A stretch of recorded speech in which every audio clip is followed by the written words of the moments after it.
अच्छे लोग हैं वो इस राजनीति में उनको आना चाहिए और इन लोगों को जो ये सेवाओं का लाभ उठा रहे हैं इनको इनकी गद्दियों से उठाना चाहिए। नहीं है, किसी प्रकार की सेवा नहीं है, सब अपनी रोटियां सेक रहे हैं। बात मुद्दे की में आपका बहुत बहुत स्वागत और मैं हूं सुरेश झा। सैलरी वाले जनसेवक, जी हां, अब हमारे नेता सैलरी लेकर जनसेवा करते हैं। सांसद, विधायक, पार्षद, ये तमाम लोग हैं जिनको सैलरी मिलती है और सैलरी भी कैसी मिलती है, इनकी सैलरी में कोई टैक्स नहीं कटता है, तमाम सुविधाएं हैं। यानी कि अब नेता बन जाइए तो आपको कुछ करने की जरूरत नहीं है। आज हमने इसी विषय पर जनता से जानने की कोशिश की कि आखिर सैलरी वाले जनसेवक जो हैं उनके बारे में दिल्ली की जनता क्या कहती है।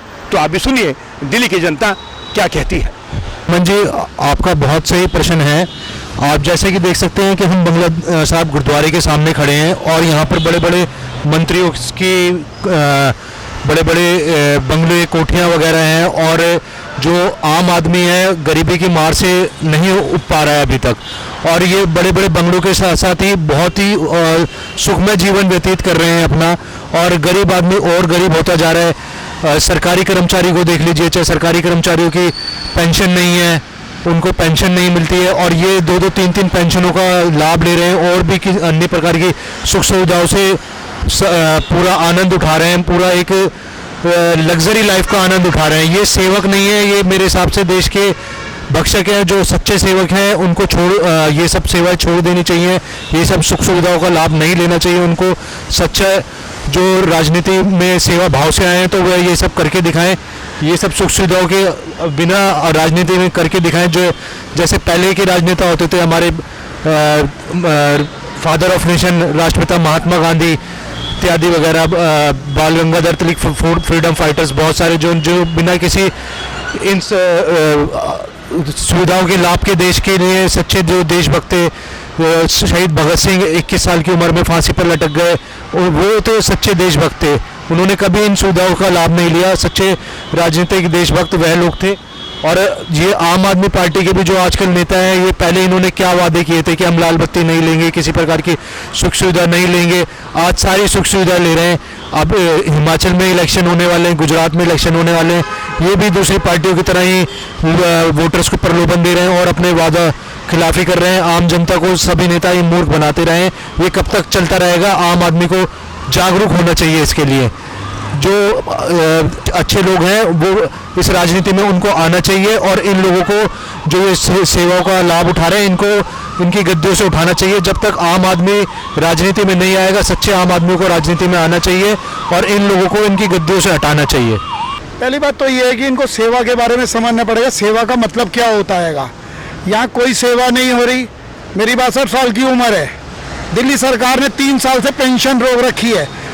अभी जाओ, उनके नेता आते हैं, अभी बीच में जैसे इलेक्शन का हो रहा था तो बोल रहे थे कि भाई इलेक्शन के अंदर वोट हमारे को देना। मैं राजी हूँ वोट देने के लिए, कोई दिक्कत नहीं है, चाहे केंद्र सरकार मांगे चाहे दिल्ली सरकार मांगे। मगर ये तो बताइए 3 साल से 62 साल की उम्र हो गई, पेंशन नहीं। जब पेंशन का नाम लिया तो सब मुंह घुमा के पीछे को हो गए। डीटीसी पास औरतों के लिए, बच्चों के लिए, हर एक के लिए फ्री कर रखा है। ये बुजुर्ग लोग कहाँ धक्के खाए, जिनको ना तो कोई काम देता है क्योंकि 60 साल उम्र हो गई, ना कोई मजदूरी देता है, 60 साल उम्र हो गई। अब इन्होंने लेबर के लिए कार्ड घोषित किया था, उसके अंदर अगर हम कहें कि चलो हम लेबर का काम कर लें, नहीं जी आपकी 60 साल उम्र हो गई, तो हम जाएं तो जाएं कहाँ? हमें तो आत्महत्या के सिवा कोई नजर नहीं आता। 160 रुपए जेब में हो दो तो बस में बैठो, वरना पैदल जाओ, सड़कें खुली पड़ी हुई हैं। तो मैं किस बात की सेवा समझूं इनकी? ना तो मैं इनकी सेवा समझ रहा हूँ ना इनकी समझ रहा हूँ। एक आदमी मंदिर के चक्कर में लगा हुआ है, मंदिर मंदिर मंदिर मंदिर मंदिर। कोई मंदिर खुद नहीं बना, मगर ये मंदिरों के पीछे लगे हुए हैं। हरदम वोट वोट वोट। जहां भी इलेक्शन हो सबसे पहले वहां पहुंच जाते हैं, हरी झंडियां दिखाई, उसके बाद में कौन गया नेता वहां पूछने के लिए कि तुम्हारा क्या हाल है, हम जीत गए, तुम्हें क्या चाहिए हम देते हैं? कुछ नहीं। हमें दोनों से कोई उम्मीद नहीं है। हम तो बिल्कुल आज भी मरे, कल भी मरे और मरे हुए हैं। That's all. बस ये नहीं है, किसी प्रकार की सेवा नहीं है, सब अपनी रोटियां सेक रहे हैं। नौजवान जो है वो राइडर का काम करे, राइडर का काम भी नहीं मिलता। स्कूटर लो पहले, उसकी किस्त दो, किस्त कहाँ से आएगी?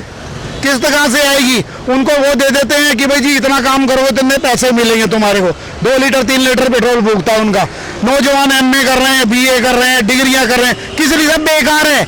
उनको वो चाहिए अभी से ही कोई अपना पटरी छाप काम खोल ले, छोले भटूरे बेच लें, कोई और काम कर ले, कुछ कपड़ा बेच लें, कोई घर का सामान बेच रहे हैं, यही काम करें। कोई नौकरी नहीं है इनके बाद में, कुछ नहीं, सिर्फ एक ही चीज चाहिए इनको, वोट। बस इनका एक ही कारण है और कुछ नहीं है। मैं सेटिस्फाई नहीं हूँ ना दिल्ली सरकार से ना इससे केंद्र सरकार से। बस मैं तो जैसा हूँ वैसे चल रहा हूँ, अपने आप को चला रहा हूँ, मुझे कोई नहीं चला रहा, वो तो परमात्मा चला रहा है। जय हिंद जय भारत। तो सुना आपने, दिल्ली की जनता ने नेताओं को आईना दिखा दिया है। दिल्ली की जनता ने पूछा है नेता से कि नेताजी आपको जो सैलरी मिलती है उस पर इनकम टैक्स नहीं लगता है, लेकिन हम कोई व्यापार करते हैं, हम नौकरी करते हैं तो हमें टैक्स भरना पड़ता है, जीएसटी भरना पड़ता है। आखिर यह असमानता क्यों है? आप तो जनसेवक हैं, लेकिन जनसेवा के नाम पे जो सैलरी मिलती है उसे देश का कितना बड़ा आप में योगदान है ये आप अच्छी तरीके से जानते हैं। देश में भूकंप आ जाए, कोई भी आपदा आ जाए, लेकिन आपकी सैलरी नहीं रुकती है। आखिर ये कब बंद होगा? वो हमारे जनसेवक कब बगैर सैलरी के लोगों की जनसेवा करेंगे? कैमरा पर्सन हेमंत के साथ सुरेश झा, टॉप स्टोरी।